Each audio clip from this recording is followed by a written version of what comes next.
Welcome to this explainer. Today we're going to observe a deeply complex, incredibly dynamic structure. Now, we're not talking about a skyscraper or a suspension bridge here. We're looking at the intricate architecture of human relationships.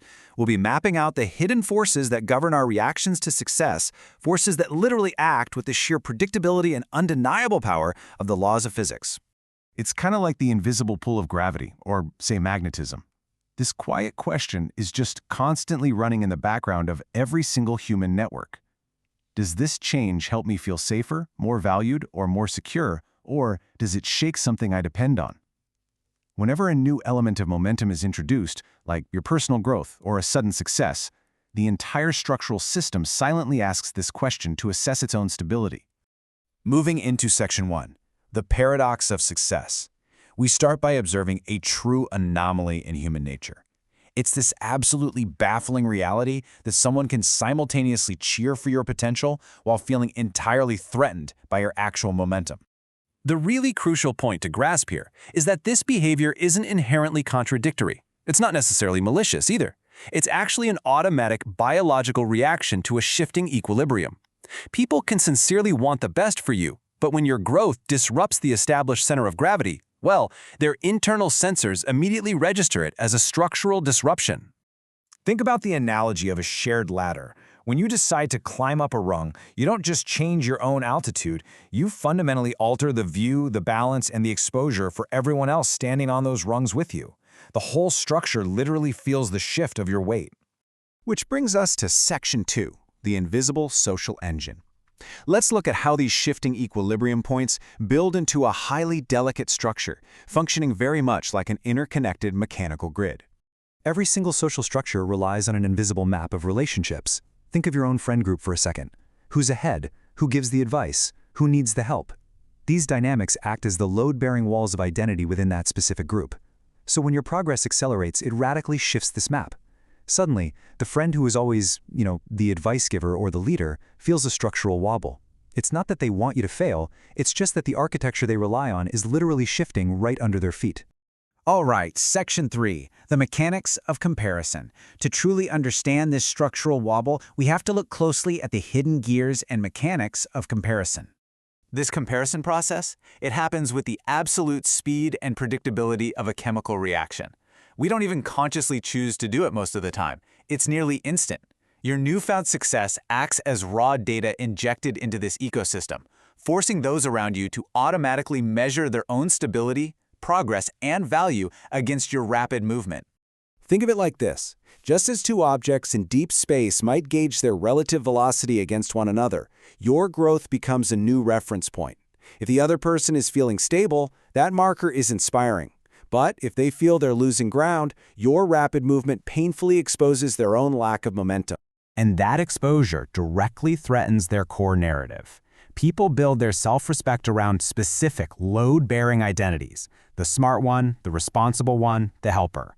If your momentum carelessly removes the specific role they built their foundation on, say you just don't need them to be the helper anymore, a deep internal alarm sounds. And again, this isn't born from hatred. It comes from the raw pain of an identity that just no longer fits this newly engineered environment. Moving on to Section 4, when support undergoes strain. Let's observe what actually happens when extreme structural stress is applied to this relationship engine. Much like observing a suspension bridge that was engineered to hold a very specific load, the structure doesn't immediately collapse under the new weight of your success. Instead, it adapts, it creaks, it flexes, and the support itself begins to narrow and change shape. You can actually trace the precise structural failure points as this support changes shape. It generally starts with cheering from a distance, where they praise you as long as it doesn't reshape their world. Then, it bends under pressure into conditional support. And finally, if the load becomes too great, it turns into active resistance, where your growth threatens their security so directly that they actively attempt to minimize you just to restore their own balance. As your trajectory increases, a really fascinating optical illusion occurs in this network. The exact same growth that once inspired admiration now produces anxiety. Your achievement stops functioning as a light illuminating the room, and instead, it becomes a harsh, reflecting mirror, forcing others to look squarely at their own standing. This brings us to Section 5, the push for equilibrium. In response to this blinding reflection and immense social load, the system automatically attempts to mathematically correct itself and push back toward equilibrium.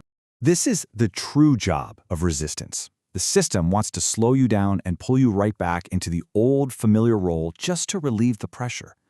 And what's truly fascinating is that this friction often arrives wearing a moral costume. You'll hear criticisms like, "You're changing," or "Stay humble." They sound like principled concerns, but structurally, they're really just counterweights, desperately deployed to reduce the extreme discomfort of your upward movement. Let's break down the exact chain reaction of this social physics experiment. First, you grow. Then, the relationship dynamics change, status difference is noticed, and automatic comparison activates. The identity feels challenged, and finally, support narrows or resistance appears.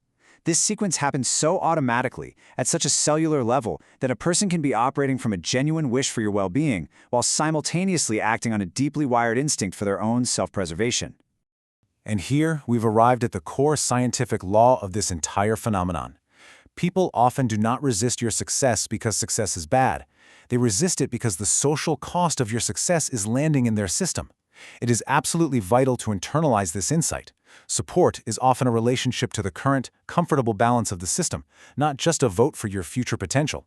When the social cost of your rise lands squarely in their system, while their system pushes back. Finally, Section 6, Navigating the New Reality. As the catalyst of all this change, how can you navigate this newly discovered world with profound accuracy and calm?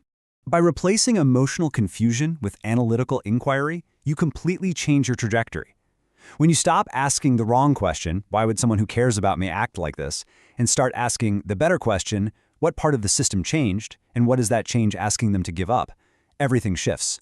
You stop treating this friction as a personal attack. You begin to recognize it exactly for what it is, the predictable mechanical physics of a shifting hierarchy. Seeing the machinery behind the curtain like this unlocks a powerful new equilibrium for you. It grants you a crucial dual perspective. You develop deep compassion for the strain on their system while simultaneously developing razor-sharp discernment for your own boundaries.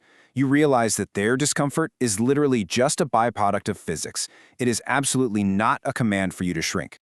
As we wrap up this explainer, I want to leave you to ponder this fascinating human engine. Now that you can see the invisible machinery of social gravity, how far will you allow yourself to climb? When you inevitably feel the resistance of social gravity, you don't have to fear it, because now you know that structural wobble you feel below you isn't a signal to stop. It is simply the undeniable proof of your own incredible momentum.